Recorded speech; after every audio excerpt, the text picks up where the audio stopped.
जापानी लोग भारतीय लोगों को अपने घर क्यों नहीं बुलाते हैं?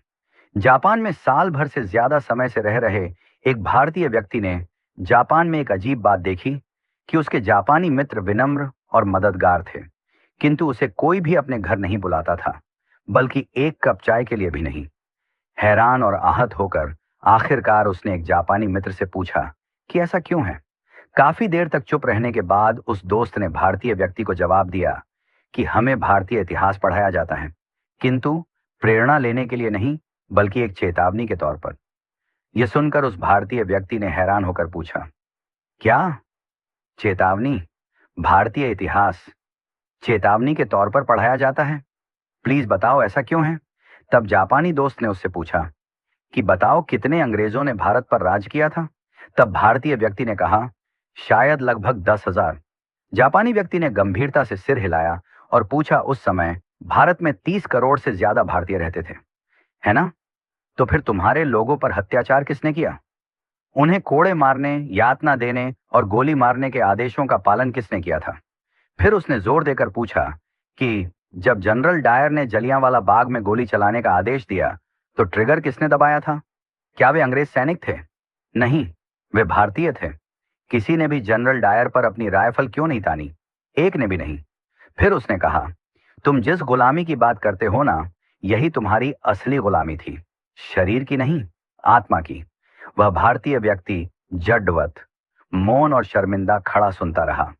जापानी मित्र ने आगे कहा, चलो बताओ, मध्य एशिया से कितने मुगल आए थे? शायद कुछ हजार। और फिर भी उन्होंने सदियों तक तुम पर राज किया।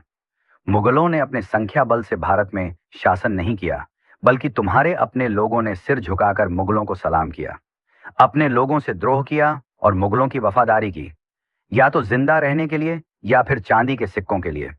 तुम्हारे अपने ही लोगों ने अपना धर्म परिवर्तन कर लिया, अपनी बहन बेटी मुगलों से ब्याह दी।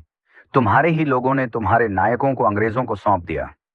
बताओ चंद्रशेखर आजाद के साथ विश्वासघात किसने किया था?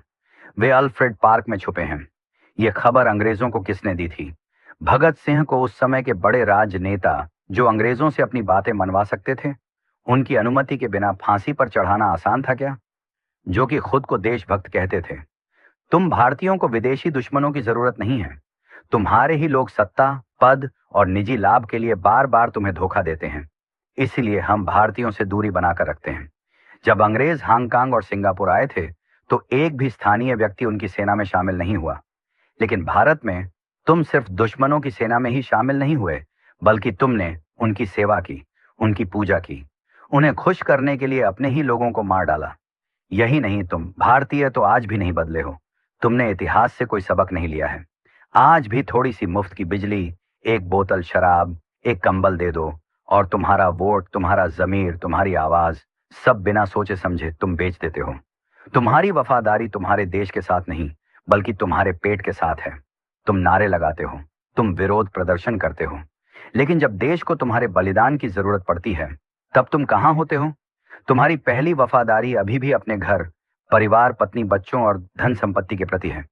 बाकी देश और धर्म जाएं भाड़ में। इतना कहकर वह जापानी वहां से चला गया और वह भारतीय शर्म के मारे सिर नीचे किए वहीं पत्थर की तरह खड़ा रह गया।